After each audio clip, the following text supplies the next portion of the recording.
Political affairs में आपका स्वागत है। आज हमारे साथ स्वर्णिमा हैं। स्वर्णिमा मास्टर्स कर रही हैं सोशियो से और उनकी जर्नी काफ़ी इंटरेस्टिंग है। बीएचयू से उन्होंने पढ़ाई करी, ग्रेजुएशन करा, उसके बाद जेएनयू में इंटर करी हूँ। तो उनसे उनकी कहानी जानेंगे, फिर समाजशास्त्र में कैसे पढ़ाई होती है उसके बारे में जानेंगे और आप कैसे यहाँ आ सकते हैं उसके बारे में जानेंगे। तो स्वर्णिमा, अपनी कहानी सुनाइए, आपकी कैसे शुरुआत होती है जेएनयू तक पहुँचने की। अच्छा, तो सबसे पहले I am Swarnima, I am from Jharkhand और मैंने अपने बैचलर्स बीएचयू से किया है और फिलहाल मैं मास्टर सेकेंड ईयर में हूँ सोशियोलॉजी में। तो स्टार्ट करती हूँ मैं अपना बैचलर से। बैचलर्स लाइफ मेरा कैसा रहा, तो बैचलर्स मैंने सोशियोलॉजी में ही किया है बीएचयू से। मेरा ऑनर्स सोशियोलॉजी था। उसके बाद मैंने सीयूटी दिया और 20 से 23 मैंने बैचलर्स किया, फिर 23 में मैंने यहाँ पे एडमिशन लिया। अभी मैं मास्टर्स कर रही हूँ। तो 12th में आपके पास क्या था? आर्ट्स था, साइंस था? 12th में मेरा ह्यूमैनिटीज स्ट्रीम था और 12th में भी सोशियोलॉजी था, हिस्ट्री था और पॉलिटिकल साइंस था। तो सोशियोलॉजी पढ़ने का इरादा मैंने बहुत पहले से ये सोच के रखा था कि मैं सोशियोलॉजी आगे कंटिन्यू करूँगी और मैंने ह्यूमैनिटीज़ में रखा था और मैं ह्यूमैनिटीज़ में डिस्ट्रिक्ट टॉपर थी 12th में, सोशियोलॉजी के साथ। और उसके बाद जब बीएचयू आप जाती हैं, तो बीएचयू में कब आपको लगा कि बीएचयू इनफ नहीं है या बीएचयू से बाहर जाना है, जेएनयू भी अप्लाई करना है?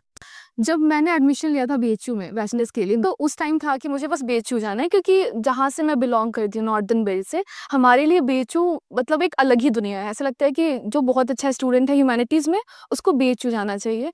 तो मतलब मैंने बीएचयू के लिए फॉर्म डाला और मेरा निकल गया, मुझे हॉस्टल मिल गया। तो आई वॉज़ वेरी हैप्पी कि चलो ठीक है, बीएचयू मिल गया, अब कुछ अच्छा करना है लाइफ में। फिर जब मैं बीएचयू लाइफ देख ली बैचलर्स में, अच्छा था, हॉस्टल था, तो हॉस्टल लाइफ एक अलग होता है। बहुत कुछ देखने को मिला, सीखने को मिला, स्पिरिचुअलिटी है बनारस में, तो मेरे लिए वो प्लस पॉइंट था। फिर मुझे लगा कि अब तो ठीक है, बैचलर्स हो गया, अब मुझे मास्टर्स करना है। तो मुझे लगा कि अब बीएचयू से भी और बेहतर करना है।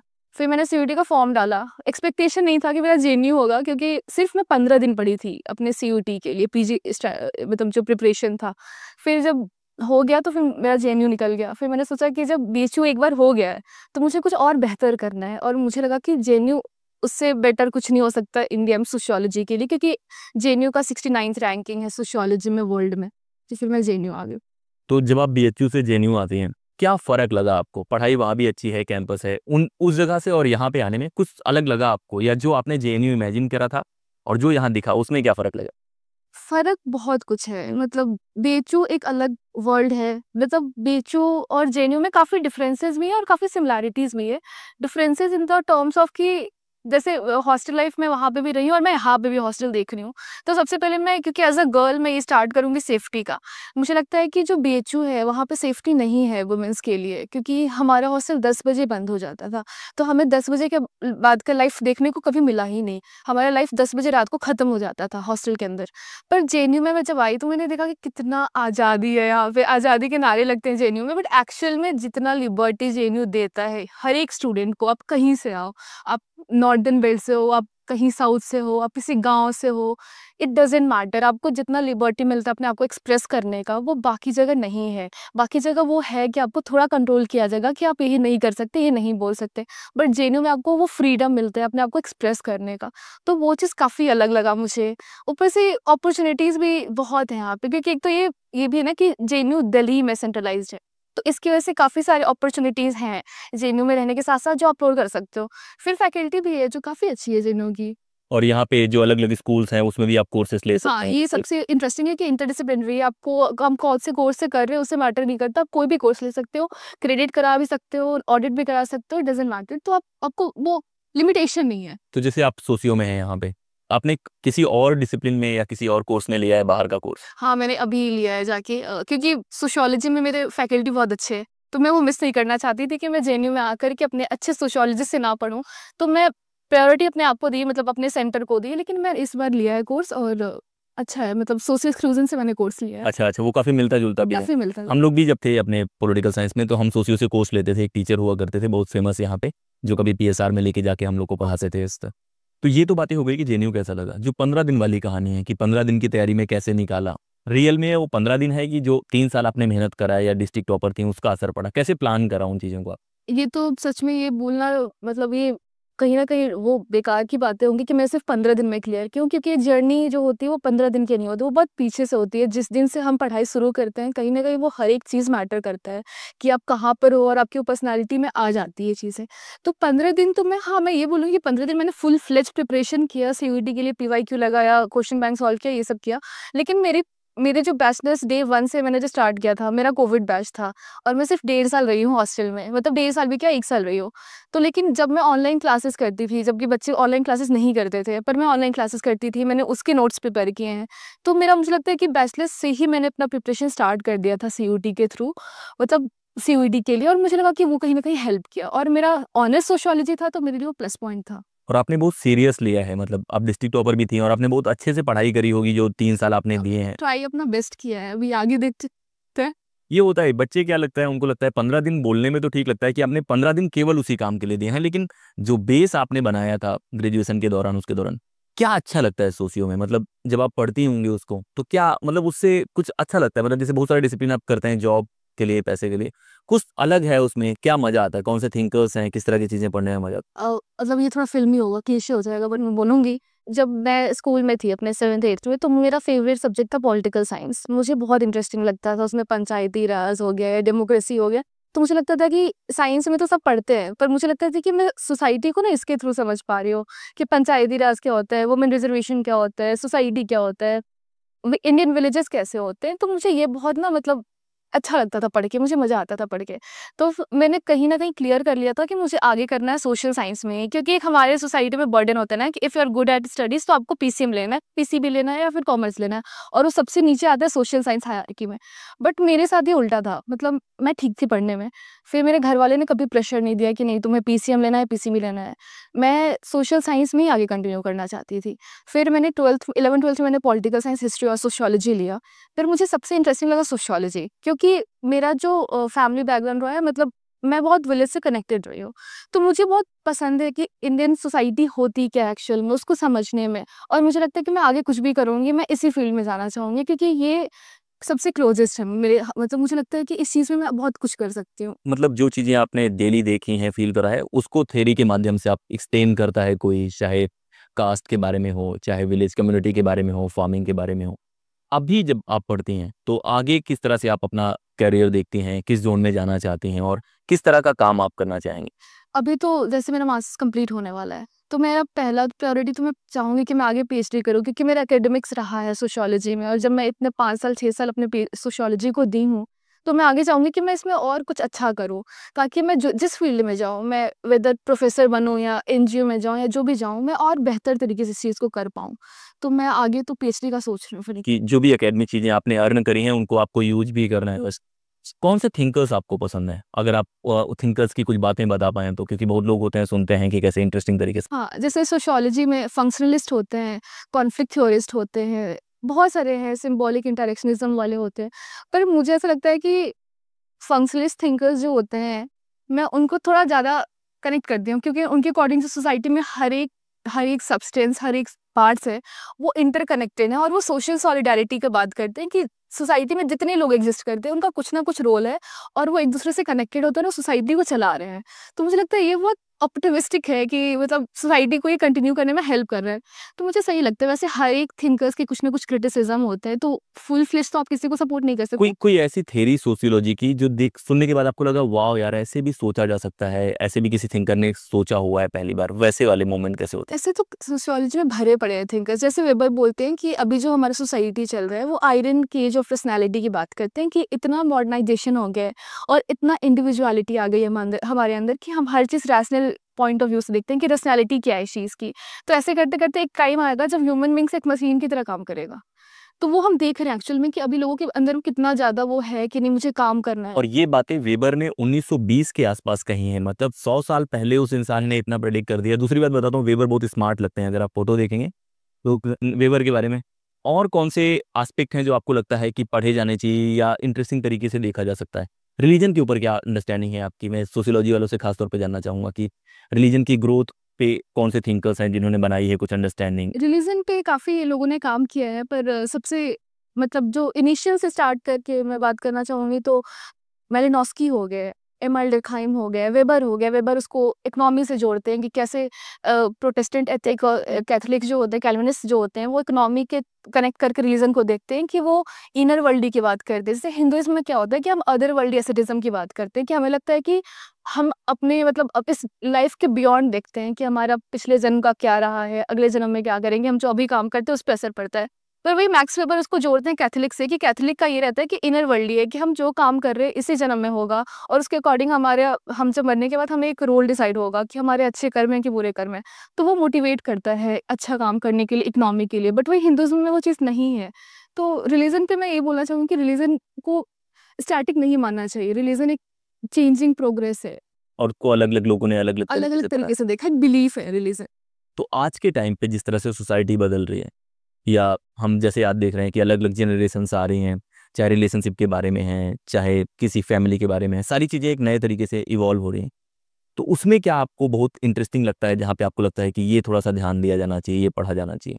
अभी एक पॉइंट मुझे लगता है कि एक एस्पेक्ट को बहुत प्रायोरिटाइज कर सकते हैं अभी के टाइम। मुझे लगता है हर चीज़ इक्वली इंपॉर्टेंट है, ऐसा नहीं है कि किसी को प्रायोरिटाइज करेंगे, बट हाँ मुझे लगता है कि अभी इस टाइम पे लोग बहुत इंडिविजुअलिस्टिक हो गए हैं। उनको बस इंडिविजुअल पे ही फोकस करते हैं अपने। मुझे लगता है कि वो बस मुझे अर्न करना है, अचीवमेंट ओरिएंटेड लोग हो गए हैं।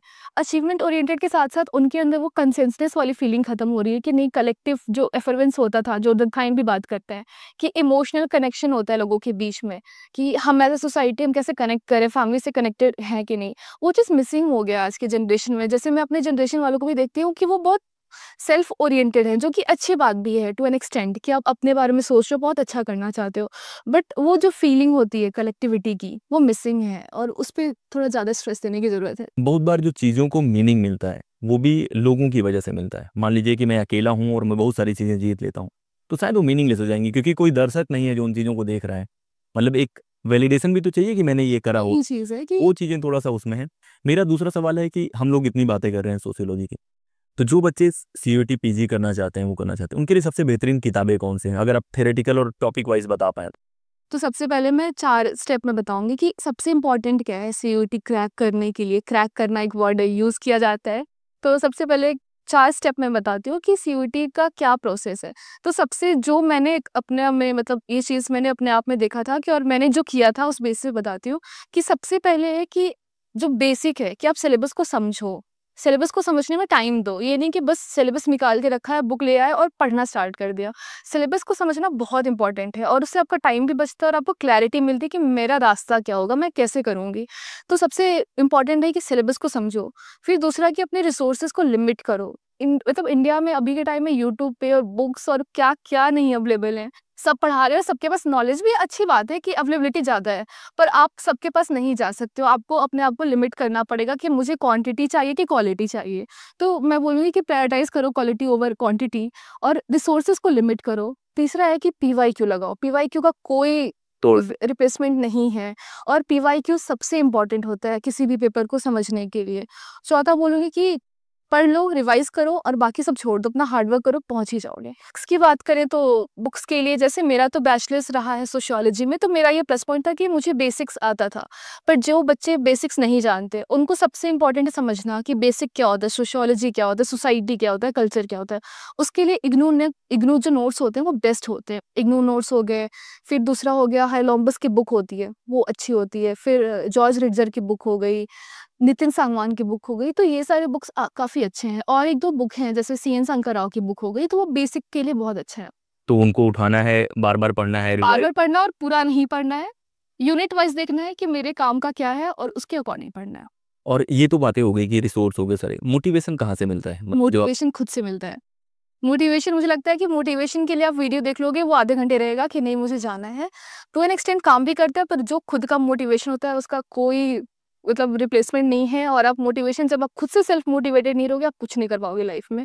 तो अगर आपको अपने आप को कहीं आगे बढ़ते हुए देखना है, तो आप खुद से बात करो कि आपको क्या, आप अपने आने वाले टाइम में अपने आप को कहाँ देख रहे हो, क्योंकि आपके साथ लोग भी आगे बढ़ रहे हैं। तो आप उनके बीच में अपने आप को कहाँ स्टैंड बाय करते हो। तो मुझे लगता है वो मोटिवेशन बहुत देर तक रहता है, और सबसे लास्ट तक वही रहता है। तो पलामू से जेएनयू तक का जो सफ़र है, उसमें कितनी डिफ़िकल्टीज़ रहीं, बहुत डिफिकल्टी और होती है। क्या सबसे अच्छे मोमेंट्स रहे हैं इस जर्नी में? अगर हम 12th के बाद से लेके अभी तक, सबसे अच्छी बातें क्या लगी? मतलब कभी आपको लगा होगा यार वर्थ है ये मेहनत करना, कोई ऐसे लम्हे रहे होंगे, या सबसे बुरे लम्हे कौन से थे पढ़ाई के दौरान? ये तो सबसे पहले कि बहुत कम लोग जानते हैं मेरे बारे में। उनको लगता है कि मैं बहुत एकेडमिकली बहुत अच्छी रही हूँ, और मेरा कोई ऐसे होता है ना कि लो फेज़ नहीं रहा है। बट मेरे लाइफ में बहुत लो फेज़ रहा है, मैं सच बताती हूँ, और वो हर एक की लाइफ में होता है। कुछ लोग उसको ओपनली शेयर करते हैं, और मैं इसलिए शेयर करना चाहूँगी क्योंकि उन बच्चों को मोटिवेशन मिलेगा जो अभी लाइफ में लो फेज़ में है। तो मेरा ये था कि मैं 10th तक बहुत अच्छे से मतलब पढ़ाई-वढ़ाई की, फिर उसके बाद कुछ ऐसा सिचुएशन आया कि मैंने 11th-12th ड्रॉप ले लिया, मतलब मैंने होम स्कूलिंग किया, सिर्फ मैं पेपर दी थी और मेरा ये प्लान था कि मैं क्लैट करूँगी, बट किसी रीज़न की वजह से मैंने क्लैट नहीं किया। फिर मैंने ये ह्यूमैनिटीज़ में अपना सोशियोलॉजी वगैरह सब्जेक्ट लिया, फिर मैंने आर्ट्स स्ट्रीम चुना। उसके बाद मेरा बीएचयू में हो गया। उसके पहले मेरा ये था कि मुझे क्लैट करना और मैं बहुत डिटरमाइंड थी कि नहीं मुझे लॉयर बनना है, पर वो हो नहीं पाया था, तो मुझे वो बहुत बुरा लगा था। फिर मैंने 1 साल ड्रॉप लिया था क्लैट के लिए, पर वो हुआ नहीं था। मुझे एनएलयूज़ मिल रहे थे, पर मुझे टॉप के एनएलयूज़ चाहिए थे, वो नहीं मिला था। फिर जब वो 1 साल बहुत डिप्रेसिंग था क्योंकि मुझे लग रहा था कि मैंने तो एक तो डिस्ट्रिक्ट टॉपर थी, तो एक अलग वो था कि मैं डिस्ट्रिक्ट टॉपर होके ड्रॉपर हो गई। एक होता है ना स्कूल में वाले फेज़ में आप अलग थोड़ा सोचने लग जाते हो, आप यंग होते हैं यंग होते हैं, वो मैच्योरिटी नहीं होती और आपके साथ वाले अच्छे स्कूल में पढ़ रहे हैं, अच्छे कॉलेजेस में पढ़ रहे हैं, तो उनको लगता है देख कर के कि ये तो बहुत आगे बढ़ रहे हैं, मैं तो रुक गई हूँ, मैं तो एकदम थम सी गई हूँ। तो ये वाला फेज़ था। उसकी वजह मैं बैचलर्स में गई, तो कोविड आ गया, फिर मैं 1.5 साल घर पे रह गई। फिर वो इतना ज़्यादा मेंटल स्ट्रेस दे रहा था मेरे साथ वाले बच्चों को, मुझे, कि मैं कॉलेज लाइफ एक्सप्लोर ही नहीं कर पा रही थी, जिसके लिए मैं इतना मोटिवेटेड थी। फिर मैं वहाँ गई, फिर मैंने सीयूटी दिया, तो ये जर्नी बहुत डिफ़िकल्ट रहा है, बताने लगूँगी तो काफ़ी नहीं नहीं आप से मैं चाहूंगा कि शेयर करें। वो होता क्या है कि हम में से बहुत कम लोगों के अंदर वो साहस होता है जहाँ पे वो एक्सेप्ट कर पाते हैं। अब विराट कोहली का एग्जांपल ले सकते हैं, बाकी लोगों का। और हम सब ऐसे अगर प्रिटेंड करें कि हम सब फेस नहीं कर रहे हैं, ब्रेव वो नहीं है जिसने कभी फेस ही नहीं करा, ब्रेव वो है जिसने फेस करा है फिर निकल के आया है। तो कैसे टैकल करा आपने? अगर आप कुछ चीज़ें बताना चाहें कि कौन से तरीके जो लोग खासतौर पे फेस कर रहे हो, क्या तरीके होते हैं इस तरह के उसमें से निकल? ये जो तरीके होते हैं ना, वो ऐसा लगता है कि आपके पास लोग होते हैं, आपके क्लोज्ड वंस होते हैं, जो आपको सपोर्ट करते हैं कि नहीं ठीक है, अब आप काम करो, अच्छा टाइम आएगा। फेलियर्स भी लाइफ में देखने को मिलता है। जब मेरा क्लैट नहीं हुआ था, मैं बहुत, क्योंकि वो मेरा पहला फेलियर था, तो मैं उस चीज़ को एक्सेप्ट नहीं कर पा रही थी, प्रोसेस नहीं कर पा रही थी कि मैंने क्लैट नहीं हुआ। क्लैट हुआ तो मुझे जो चाहिए था वो नहीं मिला। तो उस चीज़ को एक्सेप्ट करना कि आप फेल कर गए, उसके बाद रोना और उस चीज़ के साथ मूव ऑन करना, वो बहुत बड़ी बात है, जो कि नहीं कर पाते हैं लोग। और खास करके वो बच्चे नहीं कर पाते हैं जो एकेडमिकली बहुत अच्छे रहे हैं। उनके लिए फेलियर मतलब बहुत बड़ी बात हो जाती है। पर मुझे लगता है कि फेलियर लाइफ में इक्वली इंपॉर्टेंट है जितना सक्सेस है, क्योंकि उसके बाद जो एक इंसान उभर के आता है ना, बहुत ये डिफिकल्ट बहुत होता बहुत बहुत अच्छी बात बोली है। बहुत बार सक्सेस आपको वो चीज़ें दे देता है जो आप चाहते हैं, लेकिन फेल्योर आपको वो बनाता है जो शायद बेहतर होता है। आप हम्बल बन जाते हैं, आप उन लोगों की रिस्पेक्ट करते हैं जो फेल कर गए हैं। आप सोचते हैं कि फेल पास में सिर्फ एक एग्ज़ाम नहीं होता, बहुत सारे फैक्टर्स होते हैं। तो ये बहुत अच्छे एस्पेक्ट हैं। जो लोग ये तैयारी कर रहे हैं, किसी भी एग्ज़ाम की आप तैयारी कर रहे हैं, तो डिफ़ॉल्ट मोड ज़्यादातर एग्ज़ाम्स में फेल्योर होता है। मतलब अगर जेएनयू में 60 लोगों को बुला रहा है और 10,000 लोग एग्ज़ाम दे रहे हैं, तो केवल 60 लोग हैं जो के आगे है। सिलेक्टेड होगा, बाकी नहीं होगा। तो आपको ना सिर्फ आप सक्सीड करते हैं तो कैसे डील करना है, जब आप फेल करते हैं तब भी खुद से कैसे डील। उसके बाद ये जो फेलियर का जो एस्पेक्ट होता है ना, वो लोगों को ना एम्पैथेटिक बना देता है कि आप कितना लोगों को समझ पा रहे हो, और एक हम्बलनेस, जैसे आपने बोला, हम्बलनेस हमारे अंदर आ जाता है और फिर वो आगे बहुत हेल्प करता है। एक बेहतर इंसान बन जाते हैं। मैंने ये बोला है कि बहुत बार अगर आप सारी बैटल्स जीतते जाते हैं, कभी ना कभी एक मौका आएगा जब आप हारेंगे। जितना जल्दी आप हार जाते हैं शायद उतना जल्दी, मतलब अगर मुझे 80 में रियलाइज़ हो कि फेल होने के बाद इंसान कैसे फील करता है, तो क्या यूज़ है? मेरे पास 2 साल 4 साल बचेंगे। लेकिन अगर मुझे 17 में पता चल जाए कि फेल होने के बाद मैं कैसा फील करता हूँ, तो मैं दूसरा जो मेरा दोस्त है फेल करके बैठा है, उसको भी मैं थोड़ा समझ पाऊँगा। तो और क्या मैसेज है जो लोग तैयारी कर रहे हैं, जो लोग ये सब्जेक्ट पढ़ रहे हैं हम? हाँ, तो ये लास्ट होगा ना? हाँ, लगभग लास्ट अगर कुछ और देना। तो सबसे पहले तो मैं ये बोलूँगी कि stay calm, stay focused, dedicated रहो, हार्ड वर्क कभी वेस्ट नहीं होता है। अभी नहीं तो कभी आपको आपकी मंजिल तक पहुँचाएगा, और ये सारे जो कैरेक्टरिस्टिक्स होते हैं ना, वो एक स्टूडेंट में होना चाहिए कि डेडिकेटेड रहो, कंपोज़्ड रहो, काम रहो और अपना काम करते जाओ। और एन्जॉय करो। एन्जॉय करो। सबसे इम्पोर्टेंट है कि आप जिस तरीके से प्रिपरेशन करोगे ना, आपका रिज़ल्ट में शो होगा। अगर आप बर्डन लेके चलोगे तो वो स्ट्रेस आपके रिज़ल्ट में भी आएगा कि वो नहीं क्लियर होगा। आप कोई भी किसी भी जर्नी में रहो, किसी भी प्रिपरेशन फेज़ में रहो, उस चीज़ को अच्छे से एन्जॉय करो, सफलता मिलेगी। और वो एक पूरा का पूरा जो आपका लाइफ है उसका एक हिस्सा है एग्जाम भी, जो आप लाइव सेट कर रहे और हैं। उसको अपने ऊपर हावी मत होने दो। मैं तो ये बोलूँगी कि किसी भी एग्ज़ाम को अपने ऊपर इतना स्ट्रेस मत डालो कि मुझे ये क्लियर करना ही है। ऐसे बहुत सारे लोग हैं जो लाइफ में बहुत फेलियर देख चुके हैं, फेल हुए हैं, पर वो लाइफ में बहुत अच्छा कर रहे हैं। और एक है कि अपने आप को अपनी एक्सपेक्टेशन से एकदम बांध मत दो। मतलब बहुत बार क्या होता है, आप इतने प्रोमिसेस खुद से कर लेते हैं कि आपके खुद के प्रॉमिस आपको हॉन्ट करते हैं। मेरी तो तो आपको क्या करना है, खुद थोड़ा खुश रहना है, स्माइल करना है। अभी स्वर्णिमा अच्छे मूड में है, अच्छी चीज़ें बता रही हैं, लेकिन लाइफ में हम सबको फेस करना पड़ता है। हम सब बहुत सारे डिमंस अपने अंदर फाइट करते हैं, बहुत सारी चीज़ें फाइट करते हैं, और वही आपको ब्रेव बनाता है, वही आपको बेहतर बनाता है। तो इस तरह की चीज़ें हम लोग लेके आते रहेंगे। ऐसी बातें और भी आएंगी। आपके पास जो भी सवाल हैं स्वर्णिमा को लेके वो आप डाल सकते हैं, मेरे लिए जो सवाल हैं वो आप डाल सकते हैं। और अगर आपने बाकी लोगों से शेयर नहीं किया, खासतौर पे अपने सोसी वाले दोस्तों से, तो ये वीडियो शेयर कर दो। और इस वीडियो में इतना ही। जय हिंद।